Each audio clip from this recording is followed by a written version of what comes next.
Hai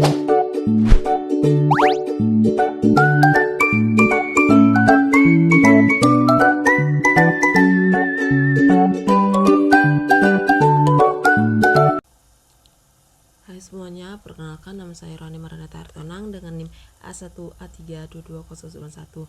Baiklah, di video kali ini saya akan membahas buku yang sangat menarik yang berjudul Komunikasi Bisnis karya Aini Nasution dan Maisara Batubara yang diterbitkan pada tahun 2023. Buku ini menjelaskan bagaimana komunikasi berperan besar dalam dunia bisnis dan organisasi, serta bagaimana keterampilannya. Nah, selanjutnya bab sangat bergantung pada kemampuan komunikasinya. Jika komunikasi berjalan efektif, maka koordinasi kerjasama dan keputusan bisnis bisa diambil dengan lebih cepat dan tepat. Nah, selanjutnya penulis ini juga menjelaskan fungsi komunikasi dalam organisasi, yaitu sebagai alat informasi, instruksi, persuasi, dan integrasi. Misalnya, pimpinan menggunakan komunikasi untuk memberikan arahan, menyampaikan visi, dan memotivasi karyawan agar tujuan perusahaan tercapai. Nah, selain itu juga buku ini membahas peran komunikasi dalam kepemimpinan. Pemimpin yang mampu berkomunikasi dengan baik tidak hanya menyampaikan pesan, tapi juga membangun hubungan yang positif dengan bawahannya. Nah, inilah yang disebut komunikasi dua arah. Pemimpin berbicara tetapi juga mendengarkan. Buku ini juga memberikan perhatian khusus pada penulisan pesan bisnis. Di dunia profesional, surat atau laporan bisnis yang ditulis dengan jelas dan logis akan mencerminkan citra positif organisasi. Penulis menekankan pentingnya memilih kata yang sopan, gaya bahasa yang profesional, dan penyampaian pesan yang ringkas tapi padat maknanya.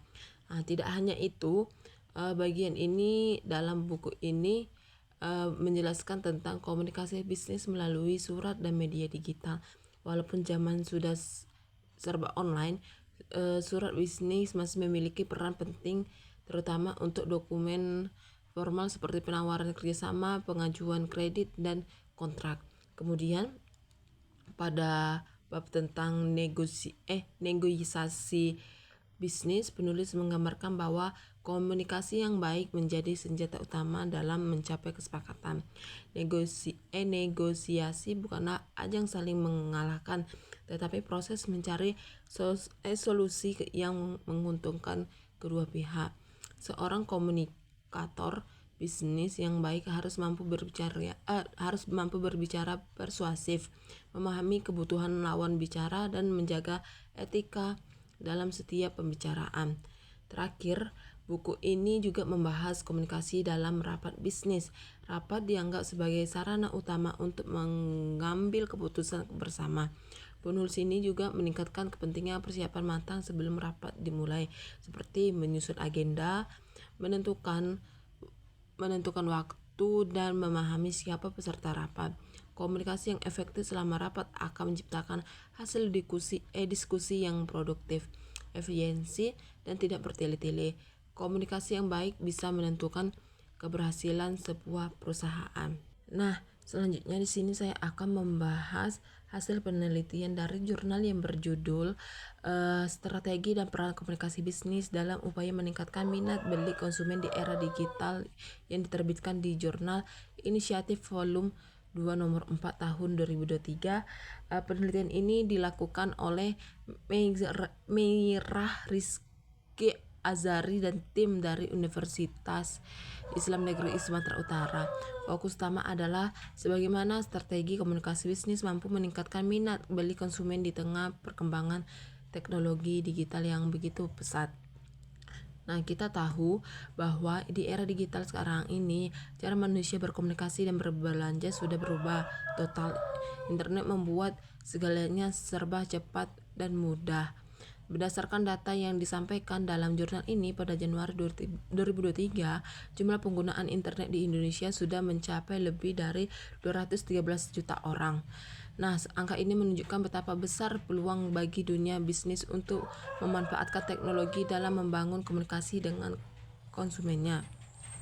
Penulis ini juga menjelaskan bahwa komunikasi bisnis bahkan sekadar proses menyampaikan informasi, tapi juga bagaimana perusahaan bisa membangun hubungan yang baik dan menciptakan pemahaman yang sama pihak internal dan konsumen.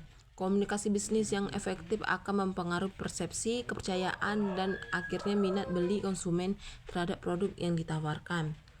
Dalam kajian teorinya, peneliti ini mengutip beberapa ahli seperti Winoto dan Burhanuddin yang menyebut bahwa komunikasi bisnis mencangkup pertukaran ide, informasi, serta pendapat dengan tujuan tertentu, baik secara verbal maupun verbal. Strategi komunikasi ini melibatkan proses perencanaan, pengelolaan pesan, pemilihan media, hingga cara penyampaian yang tepat kepada target audiens. Selanjutnya, jurnal ini juga membahas hubungan antara komunikasi bisnis dengan pemasaran digital. Dulu promosi dilakukan secara konvensional melalui media cetak atau iklan televisi. Tapi sekarang promosi bisa dilakukan dengan biaya lebih murah dan jangkauan yang lebih luas melalui media sosial, website, dan platform digital lainnya. Ada 8 strategi utama yang dijalankan dalam penelitian ini untuk meningkatkan minat beli konsumen di era digital. Pertama, ada SEO atau Search Engine Optimization, yaitu supaya meningkatkan visibilitas situs web agar mudah ditemukan di Google. Kedua, ada SEM atau Search Engine Marketing, berupa iklan berbayar di mesin pencarian. Ketiga, ada social media marketing yang promosi lewat media sosial seperti IG, Facebook, dan TikTok. Keempat, ada content marketing, yaitu membuat konten menarik seperti artikel, video, atau infografis yang relevan dengan produk. Kelima, ada marketing pengiriman pesan promosi langsung ke pelanggan.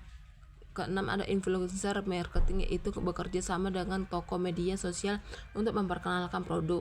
Ketujuh, ada affiliate marketing, kerjasama dengan pihak lain yang membantu menjual produk dengan sistem komisi. Nah, terakhir, membangun kehadiran online atau online presence agar citra perusahaan semakin kuat di dunia digital. Semua strategi ini bertujuan untuk menciptakan komunikasi dua arah yang efektif antara perusahaan dan konsumen, tidak hanya untuk menarik perhatian tapi juga membangun loyalitas jangka panjang terhadap merek tersebut. Nah, itulah hasil dari analisis buku dan jurnal yang telah saya paparkan. Saya ucapkan terima kasih.